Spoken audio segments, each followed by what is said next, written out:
आज हम कारक पढ़ेंगे ट्रिक के साथ। तो कारक का शाब्दिक अर्थ है क्रिया को करने वाले। जो क्रिया को करने वाले होते हैं उस या क्रिया को करने में सहायक जो होते हैं कारक कहलाते हैं। और कारक विभिन्न संख्याओं या सर्वनाम को क्रिया के साथ जोड़ते हैं। जो कारक होते हैं वो संख्या और सर्वनाम को क्रिया के साथ जोड़ते हैं। परिभाषा में हम देखेंगे जैसे संज्ञा या सर्वनाम की क्रिया के साथ भूमिका निश्चय करने वाले शब्द कारक कहलाते हैं। उदाहरण, कृष्ण ने सत्य की रक्षा के लिए पांडवों का साथ दिया। यहाँ ने की के लिए का जैसे कारक क्रमशः कृष्ण सत्य रक्षा पांडवों का साथ देने की क्रिया से जोड़ रहे हैं।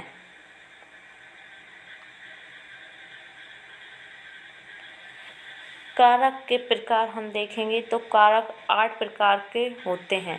प्राय इन कारकों के चिन्ह साथ लगते हैं या अति निकट लगते हैं।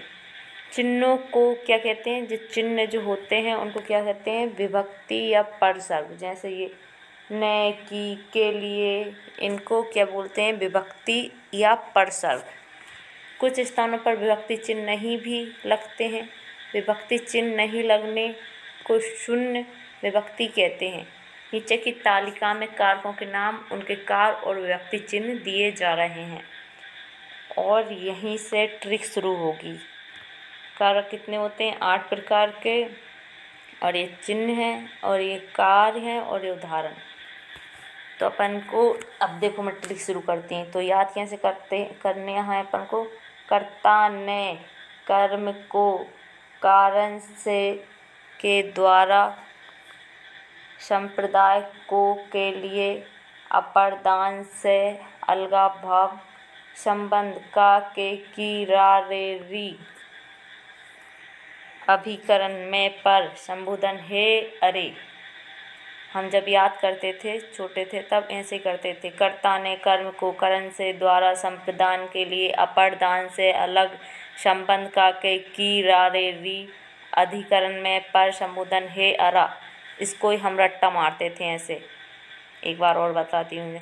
कर्ता ने कर्म को करण से द्वारा संप्रदान के लिए अपादान से अलग संबंध का के की रा रे री अधिकरण में पर संबोधन हे अरा।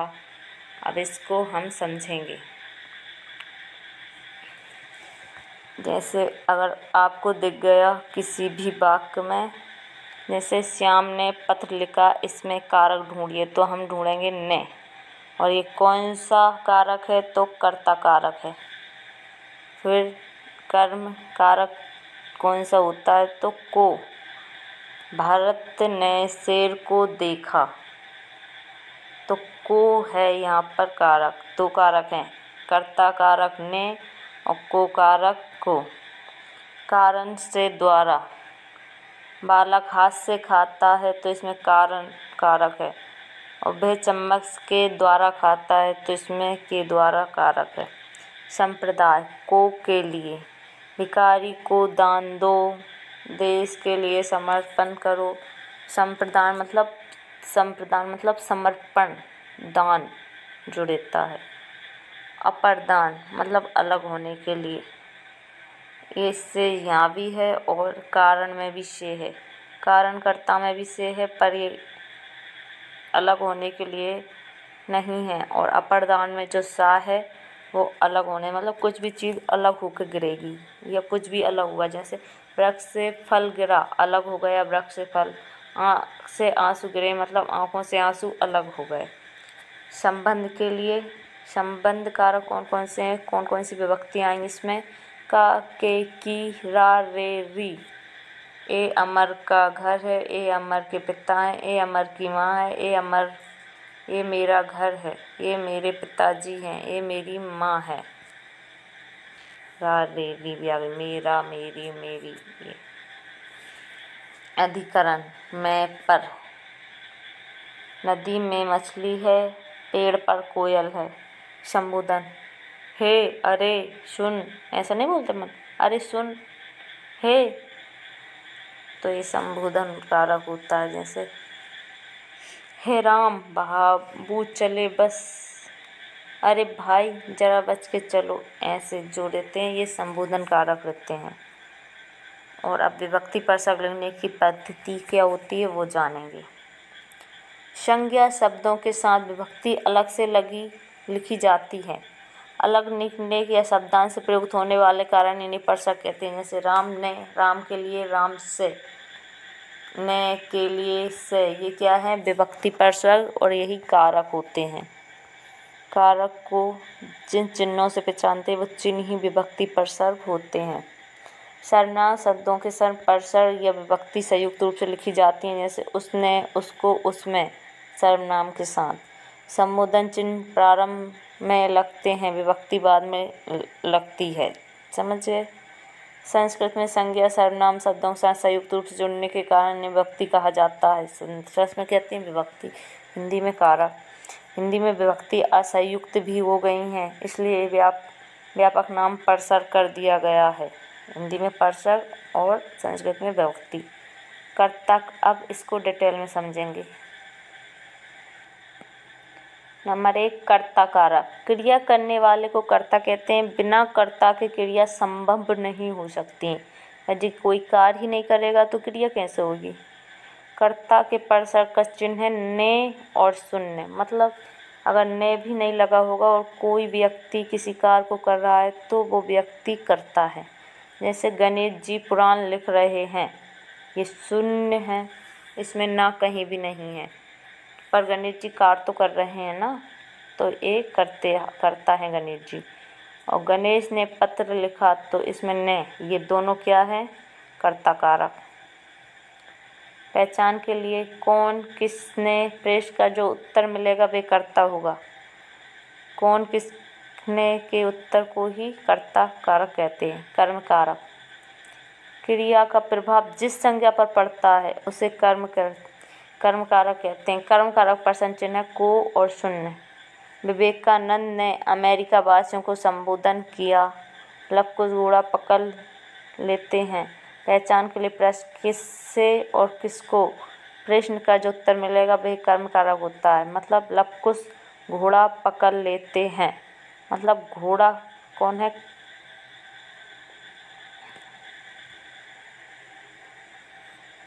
कर्म कारक। और विवेकानंद ने अमेरिका वासियों को संबोधन किया,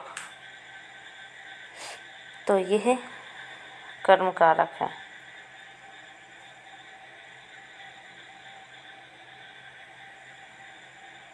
करण कारक। कर्म करने के साधन को करण कारक कहते हैं। करण कारक प्रश्न चिन्ह से के द्वारा।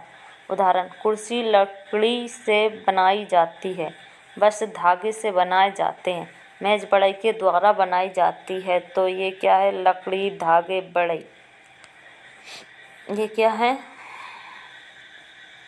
करण कारक।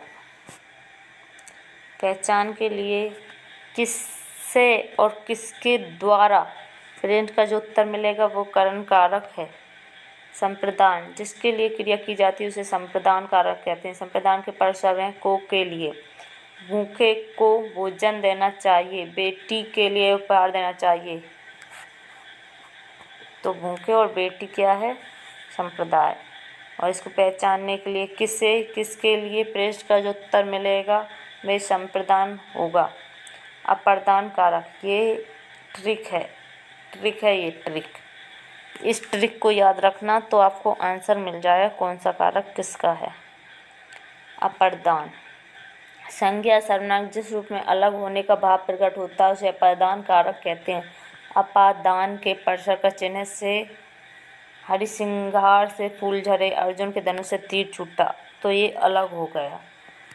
अब इसके पहचानने के लिए ट्रिक है, किससे जो क्वेश्चन है उसका आंसर निकलेगा उसको ही अपादान कहते हैं।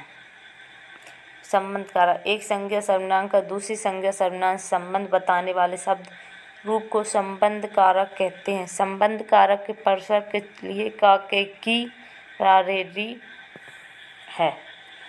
कार्तिकेय का वाहन मयूर है, विष्णु के अनेक अवतार हैं। सुदामा की ये देखो, ये जो है ये क्या है, संबंध कारक। और इसको पहचानने के लिए किसका, किसके, किसकी प्रश्न का जो उत्तर निकलेगा उसे ही संबंध कारक कहते हैं। अधिकरण सर्वनाम, अधिकरण कारक संज्ञा सर्वनाम के जिस रूप में क्रिया के स्थान या आधार का बोध होता है उसे अधिकरण कारक कहते हैं। अधिकरण कारक के परसक के चिन्ह है मैं पर, जंगल में मोर नाचा, दीवार पर चित्र टंगा है। तो पहचान के लिए इसका उत्तर है किस में, किस पर, पेश का जो उत्तर मिलेगा वह अधिकरण होगा। अब संबोधन कारक, संबोधन को तो आप वैसे ही पहचान लोगे। जिस संज्ञा सर्वनाम का प्रयोग संबोधन के रूप में किया जाता है उसे संबोधन कारक कहता है। संबोधन कारक के परसर्ग हैं अरे, हो, हे, अरे भाई तुम अभी तक कहाँ थे, हे भगवान इस क्लेश से कब छुटकारा मिलेगा। तो इसमें देखो ये जो लिखा है इससे भी आप समझ सकते हैं। पहचान के लिए हे, हो, अरे शब्द का जानिए, तो इसका जो उत्तर मिलेगा वे संबोधन कारक होता है। अब जो नोट करने वाले ध्यान रखने योग्य बातें हैं वो देखो, करण कारक और अपादान कारक दोनों में से परसर्ग का प्रयोग होता है, अतः इसके संबंध में सावधानी रखना चाहिए। जहाँ संज्ञान्ता अर्थ होता है वहाँ करण कारक होता है। जैसे वे हाथ से रोटी खाता है, मोहन साबुन से कपड़े धोता है। यहाँ हाथ की संलग्नता साधन या सहयोग का भाव है। जहाँ पृथक्करण या अलगाव का अर्थ हो वहाँ अपादान कारक होता है। जैसे हाथ से तोता उड़ गया, बंदूक से गोली छूट गई। नंबर 2, कर्म और संप्रदाय दोनों कारकों के परसर्ग एक से हैं पर दोनों के प्रयोग में अंतर है। प्राय दुकर्मक क्रिया वाले वाक्यों में को परसर्ग लगता है, समानता वाक्यों में के लिए परसर्ग का प्रयोग होता है। तो आज तक की वीडियो यहीं तक। नेक्स्ट वीडियो में नेक्स्ट टॉपिक कंप्लीट करेंगे। जब तक के लिए जय श्री राम।